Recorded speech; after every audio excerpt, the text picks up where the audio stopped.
우리를 비천한 가운데에서도 기억해 주신 이에게 감사하라.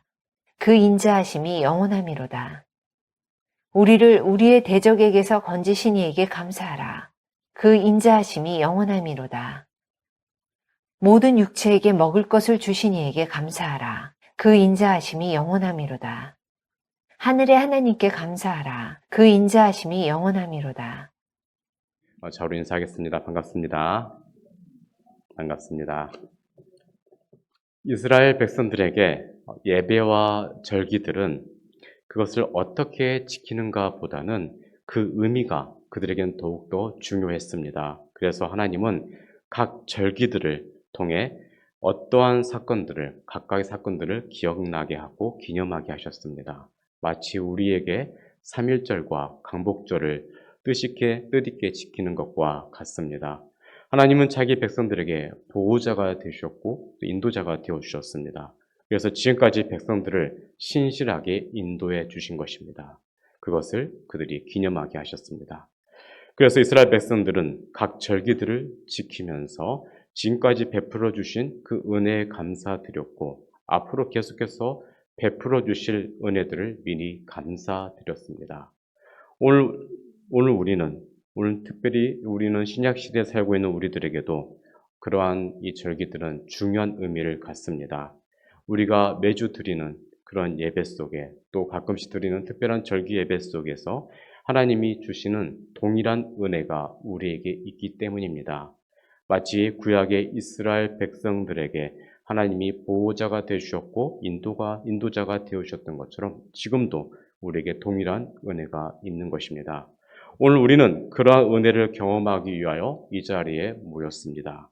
우리는 시편 135편과 136편을 함께 보고자 합니다.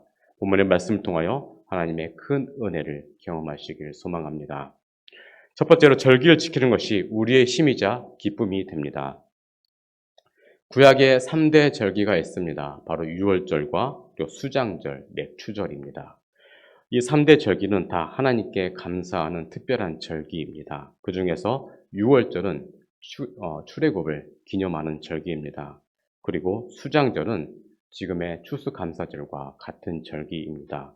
그리고 맥추절은 6월절로부터 50일째 되는 날에 지키는 절기인데 이 절기에는 보리를 추수하고 감사하는 절기입니다. 맥추절은 본래 이스라엘 사람들은 5월과 6월 사이에 맥추절을 지킵니다. 근데 한국에서는 보리 추수를 6월 중순이나 말경에 끝내기 때문에 우리의 실정에 맞추어서 보리 추수를 끝내고 나서 수확의 은혜에 감사를 드리는 이 맥주 감사절 예배를 드립니다. 이 시기에는 지난 반년 동안에 하나님께서 보내주셨던 그 은혜를 감사드리고 또 앞으로 계속 부어주실 은혜에 대해서 미리 감사하는 절기입니다. 이스라엘 백성들에게는 믿음의 1세대와 2세대, 3세대가 있다고 합니다. 믿음의 1세대라 함은 여호수아 세대라고 할 수 있습니다. 그들은 가나안 땅에 들어와서 하나님을 개인적으로, 인격적으로 경험했던 세대입니다. 그들은 때로는 하나님의 말씀과 자기의 욕심 사이의 그 갈림길에서 고민할 때도 있었습니다. 그렇지만 결국에는 하나님의 말씀대로 사는 것이 가장 중요하다는 것을 몸소 깨달았던 세대입니다. 그래서 그들의 마지막은 하나님의 말씀에 순종하였던 세대였습니다. 그리고 나서 2세대가 이어지는데 이 세대는 장로의 세대라 불립니다. 이들은 체험적인 신앙을 가졌던 부모 세대와는 좀 달랐습니다. 그들은 하나님에 대해서 머리로만 아는 세대였습니다. 이 세대의 사람들은 부모님이 간증하신 것을 들으면서 자라왔기 때문에 말씀에 대해서 어느 정도 순종하기는 했지만 직접적으로 체험하는 것이 부모와는 달랐습니다. 그래서 어느 순간에는 세상과 적당하게 타협하며 그렇게 무너지는 경우가 많이 있었던 세대였습니다. 그래서 이들은 상황에 따라서 믿음을 버리기도 했습니다. 그래서 이들은 부모님이 가졌던 믿음을 그래도 어느 정도 지켰던 세대가 바로 이 세대입니다. 근데 3세대가 되면 문제가 심각해집니다. 이들은 하나님을 알지 못하는 세대입니다. 말씀에 순종하기보다는 세상적인 생각을 했었고 세상적으로 판단을 했습니다. 이러한 상황 속에서 이스라엘 사람들은 후손에게 신앙을 전달하기 위해서 특별한 절기 교육을 시켰습니다. 그들은 6월절 전에 장막절이 한 주간이 됩니다. 그렇게 장막절이 시작이 되면 자녀들을 데리고 들판에 나가서 천막을 칩니다. 이때 자녀들이 힘들어하면 이런 항의를 하죠. 오늘은 명절날인데 왜 우리가 이렇게 고생을 해야 됩니까? 라고 자녀가 아버지에게 물으면 아버지는 자녀에게 이렇게 말했다고 합니다. 옛날 우리 조상들이 광야에서 이런 천막을 치고 이 천막 속에서 하나님을 만났단다 라고 답변을 해줍니다. 그렇게 한 주간을 보내고 이제 6월절이 되면 한밤중에 자녀를 깨웁니다. 그때 곤히 자던 아이들이 짜증스럽게 말합니다. 아빠, 왜 이렇게 잠을 깨우세요? 라고 물으면 아버지가 대답을 합니다. 옛날 6월절에 우리 백성들이 애굽 땅을 떠나면서 급히 한밤중에 이렇게 일어나서 허리띠를 띠고 하나님의 명령에 따라 자유를 얻기 위해서 애굽 땅을 떠났단다라고 가르쳐 주었다고 합니다. 그들은 이렇게 해서라도 자신의 신앙을, 자식들의 신앙을 지켜나갔던 것입니다. 이스라엘의 이러한 절기를 통하여서 신앙 교육을 했던 것입니다. 오늘은 그 중에서도 맥추절을 통하여서 함께 말씀을 나누고자 합니다. 맥추절은 무교절로부터 50일째 되는 그 날에 지키는 절기입니다. 그래서 오순절이다라고 부르기도 합니다. 이 맥추절에는 보리 추수가 하나님의 은혜로 끝났다는 것에 감사하는 절기입니다. 그래서 지난 반년 동안 일용할 양식을 공급해 주셨고 또 앞으로 반년도 계속해서 양식을 공급해 주실 것을 믿고 감사하는 절기입니다. 그렇습니다. 지금까지 우리를 인도해 주신 하나님이 앞으로도 우리를 인도해 주실 것을 믿고 오늘과 같은 맥주 감사절 예배로 미리 감사해야 하는 것입니다. 창세기 32장을 보면 한때 도망자로서 삼촌 라반의 집에서 고생을 하던 야곱이 다시 고향으로 돌아오는 장면이 기록되어 있습니다. 이때 야곱이 과거와 현재를 비교하면서 지금까지 인도해 주신 하나님의 은혜에 감사드리고 앞으로도 계속해서 자신을 인도해 주실 것을 미리 감사하는 내용이 나와 있습니다. 창세기 32장 10절을 보면 다음과 같습니다. 주께서 말씀하시기를 내가 반드시 내게 은혜를 베풀어 내 씨로 바다에 셀 수 없는 모래와 같이 많게 하리라 하셨나이다 라는 말씀이 기록되어 있습니다. 자, 이렇게 하면서 하나님이 전에 주셨던 약속을 다시 기억하는 내용이 기록되어 있습니다. 이것이 맥추절에 가져야 할 우리의 신앙입니다. 사랑하는 성도 여러분, 진정한 절기의 기쁨은 하나님으로부터 나오는 것입니다. 우리가 오늘의 절기를 지킴으로써 하나님이 지금까지 베풀어 주신 그 은혜에 감사드리고 계속해서 부어주실 은혜를 미리 감사하게 된다면 우리는 다시 일어날 수 있습니다. 이러한 믿음으로 승리한 인생을 살아가시길 간절히 소망합니다.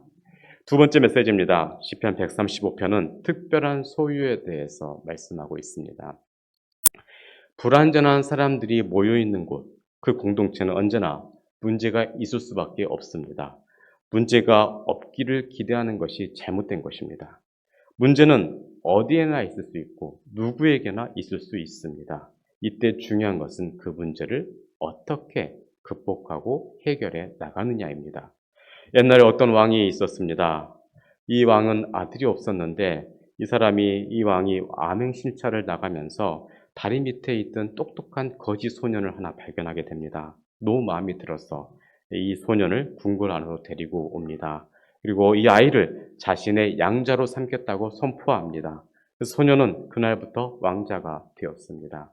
그런데 이 소년이 밤에 잘 시간이 되었는데 밖으로 나가서 자려고 합니다. 그래서 시녀들이 왕자님 어디로 가십니까? 라고 묻자 왕자가 저는 본래 거지라 다리 밑에서 잡니다. 라고 하면서 대답하더랍니다.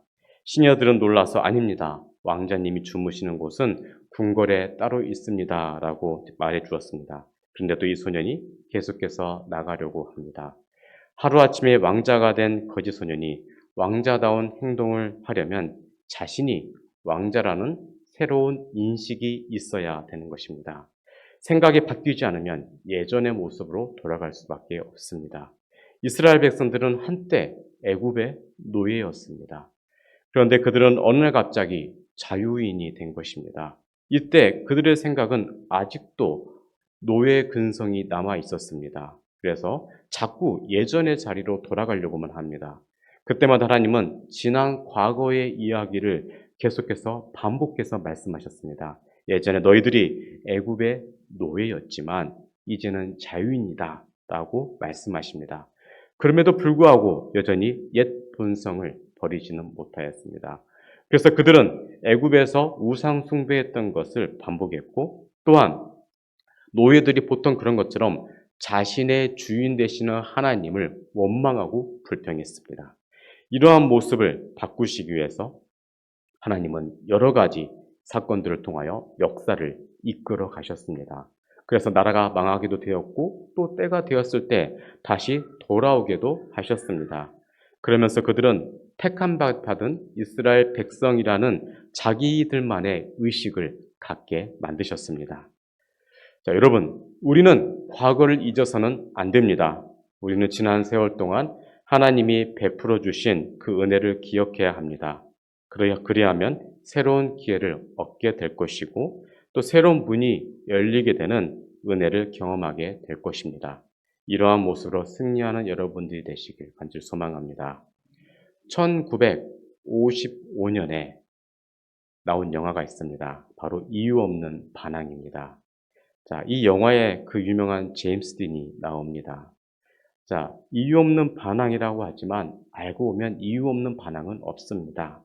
보통 아이들이 사춘기가 되면 이유 없이 반항을 합니다. 그런데 그 아이들의 말을 잘 들어보면 그들 나름대로의 이유는 있습니다. 어떠한 사건에는 뭔가 다 이유가 있다는 것입니다. 시편 135편은 여호와를 찬양할 수밖에 없는 분명한 이유에 대해서 말씀하고 있습니다. 그것은 그분이 선하시기 때문이고 그분의 이름이 위대하시기 때문이며 하나님께서 자기를 위해 이스라엘을 그분의 특별한 소유로 택하셨기 때문에 찬양할 수밖에 없다라고 고백하고 있습니다. 시편 기자의 이러한 고백은 그의 마음속에 담겨진 하나님을 향한 사랑이 묻어있기 때문에 그런 고백이 나올 수밖에 없었던 것입니다. 세상의 모든 사람들은 하나님이 아닌 물질과 정욕에 따라서 살아갑니다. 그래서 예수님은 그러한 세상 사람들을 향하여 너희가 무엇을 보려고 나갔더냐라고 말씀을 하셨습니다. 그 중에 갈대를 보려고 나간 사람도 있었고 좋은 옷을 입은 사람을 보려고 나간 사람도 있었습니다. 그러나 그런 것들은 다 헛된 것들이었습니다.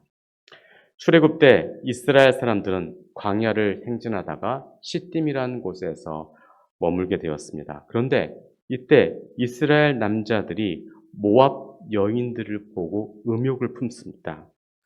그들에게는 이미 아내가 있었습니다. 그러나 이스라엘 남자들이 보았을 때 모압 여인들이 훨씬 더 아름답게 보였습니다. 아마도 거친 광야를 지나면서 자기들의 아내는 가꾸지 못했던 것에 비해서 모압 여인들은 한 곳에 머물러 살다 보니 자신을 더 가꾸었기에 예쁘게 보였을 것입니다. 그래서 이스라엘 남자들은 모압 여자들을 호시탐탐 엿보고 있었습니다. 이때 모압 여자들이 자기들의 신들에게 제사할 때 이스라엘 남자들을 초대합니다. 그래서 이스라엘 남자들은 모압 여자들에게 환심을 사려고 그 모압 신전으로 들어갑니다. 그곳에서 모압 신 바알부올에게 전합니다. 결국에는 여자들을 얻기 위해서 신앙도 버렸고 지조도 버렸습니다. 네, 이것은 모압 사람들의 계략이었습니다. 예쁜 여자들로 유혹해서 그들을 무너뜨리고자 했던 것입니다. 결국에 이러한 이스라엘 사람들의 모습이 하나님의 진노를 샀습니다. 그래서 하나님은 모세를 통하여서 백성들의 두령을 잡아서 교수형에 처하라고 화를 내시면서 명령하셨습니다. 결국 모세는 백성들의 중간 지도자들에게 에게 절한 사람들을 죽이라고 명령합니다. 이러한 시기에 하나님은 이스라엘에게 전염병을 내리셨습니다. 그럼에도 불구하고 남자들은 여전히 정신을 차리지 못하였습니다.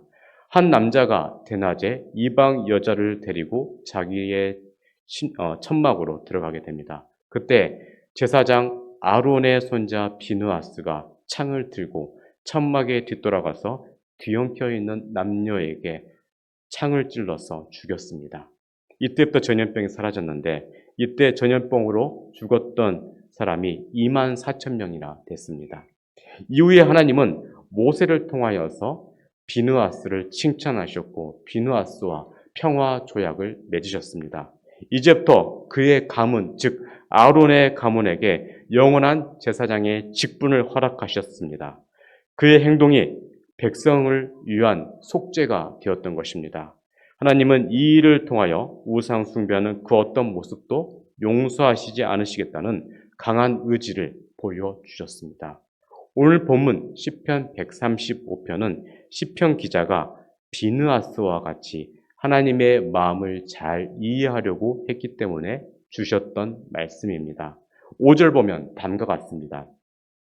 내가 알거니와 여호와께서는 위대하시며 우리 주는 모든 신들보다 위대하시도다라고 기록되어 있습니다.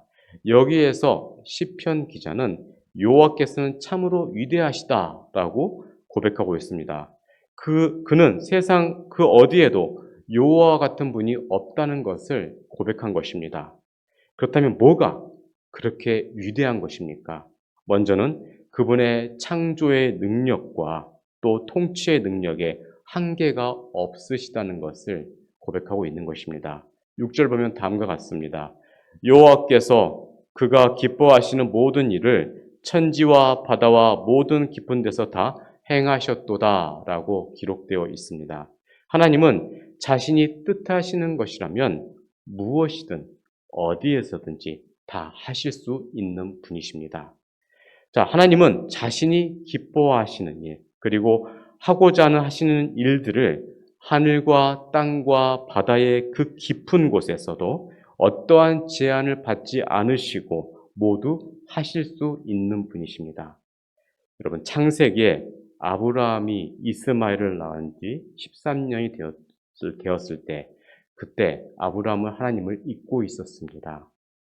이때 아브라함이 다시 하나님을 기억하는 일이 발생하게 됩니다. 그때 하나님이 찾아오셔서 나는 전능한 하나님이라 라고 그 아들에 대한 약속을 하셨습니다. 자, 이때 아브라함의 나이가 99세였습니다. 그때 하나님은 나는 전능한 하나님이라 너는 내 앞에서 행하여 완전하라 라고 말씀을 주셨습니다.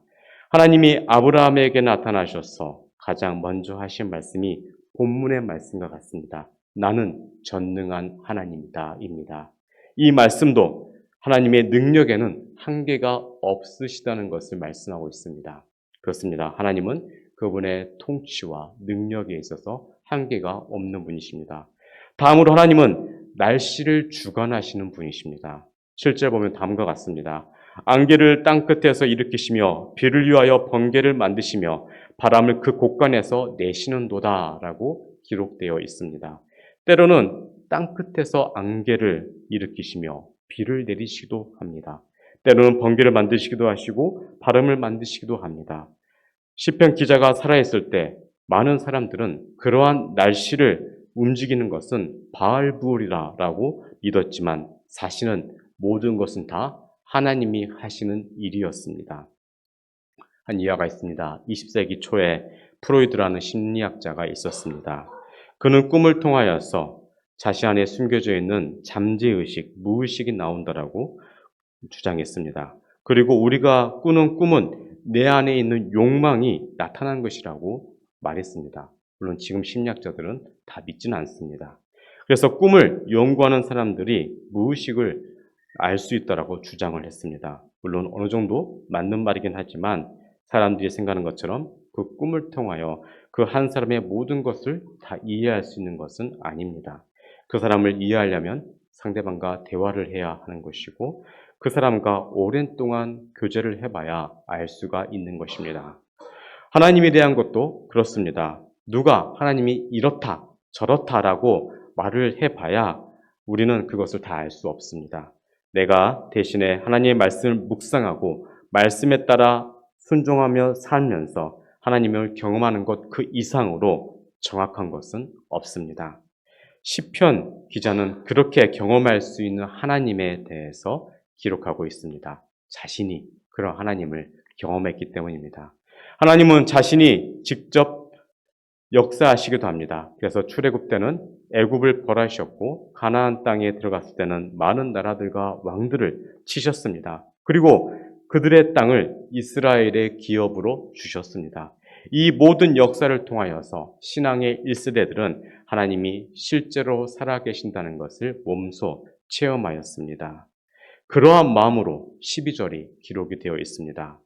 그들의 땅을 기업으로 주시되 자기 백성 이스라엘에게 기업으로 주셨도다. 이게 바로 그의 체험의 고백인 것입니다. 이 모든 일들은 하나님이 행하신 것이기 때문에 주의 이름이 영원히 기억되어야 한다는 것입니다. 당시의 이스라엘 백성들은 가나안 땅에 들어가서 땅을 차지한 경험만 있었던 것은 아닙니다. 그들은 우상도 경험을 했습니다. 그들은 가나안 사람들에게서 들여온 우상을 계속해서 섬겼습니다. 왠지 그 우상들이 매력적으로 느껴졌기 때문입니다. 그 우상을 통하여서 자신들의 욕구를 채우려고 했고 그것을 통하여서 하나님이 아닌 다른 방식으로 그들은 성공하고자 하였습니다. 그러나 결국에는 주변의 이방 나라를 통하여서 오랜 시간 동안 고통을 받게 되었습니다. 그것이 바로 우상을 섬긴 대가였습니다. 그래서 눈물을 흘리며 회개하면 하나님은 여러 가지 희한한 방식으로 이스라엘 백성들을 구원하셨습니다. 그래서 시편 기자가 내린 결론은 딱 하나입니다. 무조건 하나님을 찬양하라입니다. 그들이 하나님을 향해 반항했던 것은 나름 이유는 있었습니다. 그것은 하나님이 없이 뭔가를 해보고자 했던 것입니다. 그러나 오랜 시간 동안 그들이 경험했던 것은 실패였습니다. 결국에는 하나님밖에 없다는 것을 그들이 깨달은 것입니다. 세상 모든 만민들은 오직 여호와를 경외해야 할 것이고 찬양해야 하는 것입니다. 그래서 21절을 보면 다음과 같습니다. 예루살렘에 계신 여호와는 시온에서 찬송을 받으실지어다 할렐루야입니다. 여러분 시편 139편 19절부터 21절까지 보면 이스라엘 족속, 아론 족속, 레위 족속, 여호와를 경외하는 자들까지 쭉 연속해서 말을 합니다. 그러면서 유대인뿐만 아니라 온 세상 사람들이 하나님을 찬양해야 된다라고 고백하고 있습니다. 그렇습니다. 세상을 만드시고 지금까지 다스리시는 하나님을 우리가 찬양해야 하는 것입니다. 이것이 우리의 본분임을 믿고 실천하는 이들에게는 하나님의 은혜와 축복이 반드시 주어지게 될 것입니다. 이러한 마음으로 맥주 감사절을 기뻐하시고 또 맞이하시는 여러분들 되시길 주의 이름으로 축원드립니다. 네, 세 번째 메시지입니다. 시편 136편은 은혜의 기억을 말씀합니다. 출애굽을 할 때 하나님은 이스라엘 백성들에게 유월절 양을 잡아서 그 피를 문 임방과 좌우 문설주에 바르라고 뿌리라고 명령하셨습니다. 그 명령에 순종했던 백성들은 장자의 재앙에서 보호함을 받았습니다. 순종은 하나님의 말씀의 명령에 대한 표현입니다. 결국 그들의 순종이 자기들의 생명을 지킨 것입니다.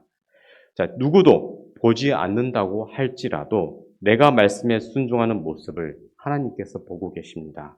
그리고 지금도 우리들의 순종하는 모습에 따라서 하나님께서는 역사하고 계십니다. 출애굽기 12장 23절을 보면 다음과 같습니다. 여호와께서 애굽 사람들에게 재앙을 내리려고 지나가실 때에 문 임방과 좌우 문설주의 피를 보시면 여호와께서 그 문을 넘으시고 멸하는 자에게 너희 집에 들어가서 너희를 치지 못하게 하실 것임이니라 라고 기록되어 있습니다. 하나님은 다 보고 계신다는 것입니다. 그래서 은밀한 중에 행한 선한 일들에 대해서도 반드시 갚아주시고 은밀한 중에 죄를 지은 것에 대해서는 다 벌을 내리십니다. 먼저 자신의 죄에 대해서 회개하지 않았다면 그것에 대한 책임도 물으실 것입니다. 이러한 하나님을 경험한 시편 기자는 시편 136편 1절에 다음과 같이 고백합니다. 여호와께 감사하라. 그는 선하시며 그 인자하심이 영원함이로다입니다. 시편 136편에서는 하나님의 영원하심이 인자하심이 영원하다는 말씀을 계속해서 반복하고 있습니다. 시편 기자는 하나님이 주신 말씀을 성령의 영감으로 기록하면서 그 말의 의미를 깨달았습니다. 그리고 말씀 한 구절 한 구절이 주는 그 깊은 은혜를 시편 기자는 경험을 하게 됩니다. 우리도 그렇습니다. 우리가 찬송을 부를 때 아무 뜻도 모르고 부르는 찬송들이 여러 곡 있습니다. 어떻게 보면 어떤 찬송곡은 되게 복음적이지도 않는데 그냥 곡이 좋아서 부르는 찬송가도 있습니다. 네. 그런데 우리가 찬송 하나를 부른다 할지라도 한 곡을 우리가 뜻을 음미하고 묵상하면서 계속해서 한 곡을 반복하다 보면 눈물이 나고 하나님의 은혜를 경험할 때가 있습니다. 그리고 그 찬양 속에서 하나님을 인격적으로 경험하기도 합니다. 여러분 시편 136편은 그러한 하나님의 은혜를 차곡차곡 쌓아놓은 노래인 것입니다. 그래서 시편 136편은 여러 가지 하나님의 은혜에 대해서 감사합니다. 먼저는 그분이 위대하심을 찬양하고 있습니다. 온 세상을 만드신 하나님은 전지전능하신 하나님이십니다. 온 우주 만물이 그분이 만드신 것이며 또 우리 또한 그분이 만드셨습니다. 그분은 우리와는 전혀 다른 차원에 계시는 분이십니다. 모든 차원을 초월해 계시는 분이십니다. 우리가 도저히 그분을 온전히 알 수도 없고 그분께 온전히 그분에 다가갈 수도 없으며 그리고 그분을 따라잡을 수도 없는 것입니다. 그런데 그런 하나님이 우주 만물을 통하여서 우리와 함께 하십니다. 한 예화가 있습니다. 다이앤 오웰이라는 한 여성이 예전에 있었습니다. 이분은 3살에 소아마비를 앓았습니다. 그래서 폐 기능이 약해져서 인공폐를 달고 살았습니다. 그런데 이 폐 크기가 길이가 2m나 되는 매우 큰 원통형 인공폐였습니다. 길이는 2m였고 무게는 340kg 되는 그러한 기계장치였습니다. 도저히 가지고 다닐 수 없는 폐였습니다. 그래서 그녀는 원통형 강철폐 안에서 일평생 누워 살아야만 했습니다. 얼굴만 원통 밖에 내놓은 채 있었기 때문에 가족들과 손 한번 따뜻하게 만진 일이 거의 없었습니다. 하지만 그녀는 포기할 줄 모르는 불굴의 의지로 자신의 인생을 바꾸어 나갔습니다. 그녀는 가정학습을 통하여서 잭슨빌 고등학교를 졸업하였고 또 프리더 하만 대학교에서 심리학 명예박사도 받았습니다. 그러다가 그가 그만 어느 날 갑자기 정전이 되는 바람에 강철폐가 멈추게 되었고 이 여인도 함께 사망하게 됩니다. 작고 효율적인 폐를 가진 우리와 거대한 인공폐를 가지며 살면서 열심히 인생을 개척하였던 다이앤과 비교해 보면 나는 뭘 하고 살고 있나라고 생각해 볼 필요가 있는 것입니다. 지금 우리가 할 수 있는 최고의 일은 그 뛰어나시고 위대하신 창조주 하나님을 찬양하는 것입니다. 그분의 인자하심은 위대합니다. 그리고 그분은 모든 신들 중에 뛰어난 유일한 창조주 하나님이십니다. 그리고 그분은 지극히 높으신 주님이라는 것을 우리가 노래해야 하는 것입니다. 다음으로 그분은 창조주 하나님임을 우리가 분명하게 찬송을 해야 한다는 것을 본문에서 말씀하고 있습니다. 세계 불가사의 중에 하나로 속하는 캄보디아의 건축물 앙코르와트가 있습니다. 지상에서 가장 거대한 종교 기념물입니다. 이곳을 최초로 방문한 사람은 포르투갈 수도사였던 안토니오 다 막달레나라는 사람입니다. 그는 1586년에 이곳을 방문하면서 세상에서 존재하는 펜으로는 묘사할 수 없는 웅장하고 뛰어난 건축물이라고 그가 극찬을 했습니다. 천재적인 건축물을 뽐내는 이 유적지가 세상에 소개된 것은 19세기 프랑스 탐험가 앙리무호의 여행기를 통하였습니다. 장엄하고 세밀한 탑과 찬란한 장식의 앙리무호는 그리스나 로마의 그 어떤 유적보다 웅장하다라고 감탄을 했습니다. 거의 1000년 동안 묻혀 사라진 건축물이었지만 그 복잡하고 정교한 건축물을 설계한 사람이 있었다는 것을 의심할 사람은 아무도 없습니다. 누가 봐도 사람이 만든 것이 분명한 것입니다. 그런데 성경은 만물의 창조자가 하나님이라고 말씀하고 있습니다. 창조주 하나님을 믿는 것은 우리의 의무이자 특권입니다. 성삼위 하나님이 세상을 창조하실 때 그 누구의 도움도 받지 않으셨습니다. 다 말씀으로 지으셨습니다. 그래서 4절을 보면 홀로 그 큰 기이한 일들을 행하신 이에게 감사하라 라고 말씀합니다. 그분은 천막을 펼치시던 하늘을 펼치셨고 육지를 바다 위에 세우실 때는 단단하게 세우기 위해 망치로 쇳덩어리를 펴듯이 펼치셨습니다. 그리고 물이 땅 위를 휩쓸지 못하도록 육지의 경계선을 정하셨습니다. 그리고 하늘 위에 큰 빛들을 지으셨습니다. 그 빛들은 해와 달과 별들입니다. 이것들이 있어야 계절이 바뀌고 또 사람이 살 수가 있는 것입니다. 하나님은 해를 통하여서 낮을 주관하게 하셨고 달과 별들을 통하여서 밤을 주관하게 하셨습니다. 이러한 창조의 은혜를 베푸신 하나님을 우리가 찬양해야 하는 것입니다. 다음으로 시편 기자는 구원하신 하나님을 찬양을 했습니다. 애굽에서 노예 생활을 하던 이스라엘 백성들을 위해 하나님께서는 애굽에 10가지의 재앙을 내리셨고 홍해바다 앞에서 바닷길을 가르셨습니다. 이때 이스라엘 백성들이 홍해바다를 다 건너자 곧바로 바다를 덮으셨고 그때 애굽의 군인들이 다 그 물속에 수장되게 하셨습니다. 15절을 보면 다음과 같은 말씀이 있습니다. 바로와 그의 군대를 홍해에 엎드러뜨리신 이에게 감사하라. 그 인자하심이 영원함이로다. 아멘. 하나님이 자신의 백성들을 위해 내신 길을 건너려다가는 결국에는 그곳에서 애굽 군인들이 다 죽게 된 것입니다. 또 다음으로 기업을 주신 하나님을 136편에서는 찬양하고 있습니다. 하나님은 혹독한 노예 생활을 하던 백성들을 해방시키셨고 이후에는 가나안 땅으로 인도해 주셨습니다. 그곳에서는 본래 살고 있던 왕들을 다 몰아내셨고 가나안 땅을 백성들에게 기업으로 주셨습니다. 물론 쉽게 백성들의 땅이 된 것은 아니었습니다. 그들은 전쟁을 해야만 했습니다. 그러나 하나님이 함께 하셨기에 결국에는 그 땅을 기업으로 받을 수가 있었습니다.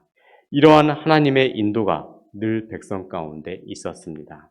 그래서 시편 기자는 비참한 우리를 기억해 주신 것에 감사해야 한다라고 말하였고 하나님이 우리를 보호해 주시는 것에 감사해야 된다라고 고백하였습니다.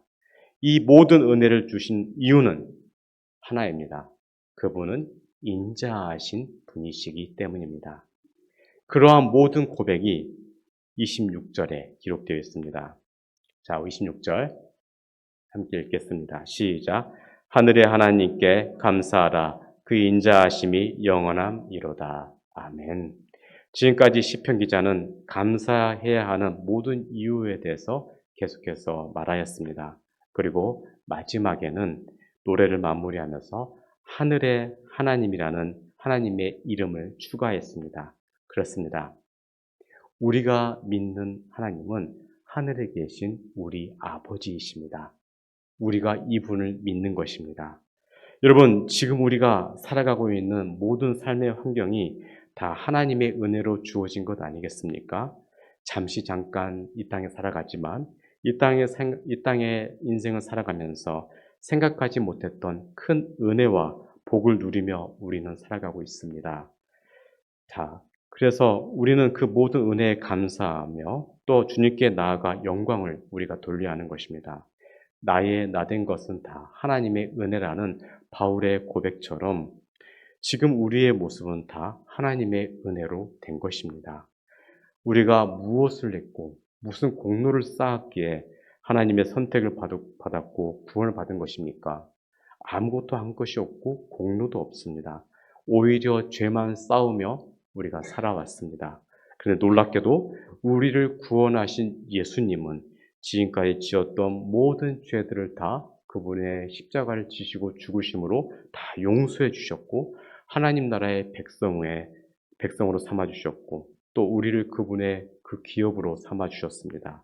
한때 사탄의 자녀였던 우리를 하나님의 자녀로 만들어 주셨습니다. 우리를 친구 삼아 주셨고 그리고 백성 삼아 주셨고 그리고 심지어 신부까지 삼아 주셨습니다. 놀라운 은혜입니다.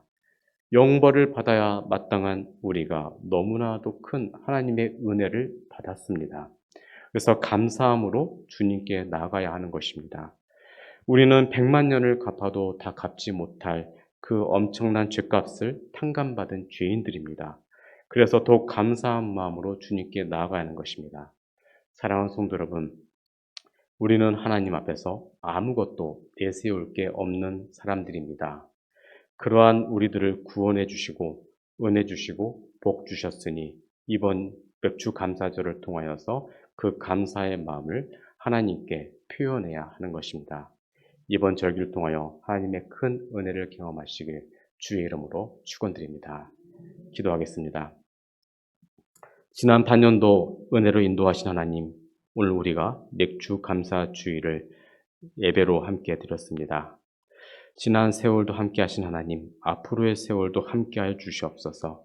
우리가 언제나 하나님의 말씀대로 살게 하시고 하나님이 우리의 힘이자 기쁨임을 우리가 잊지 않게 하옵소서. 또한 장차 우리에게 다가올 고난과 힘겨운 일들을 지금 주시는 은혜로 또 그때마다 은혜 주시는 은혜로 잘 준비되고 이겨낼 수 있도록 하여 주시옵소서. 감사드리며 예수님 이름으로 간절히 기도드리옵나이다. 아멘.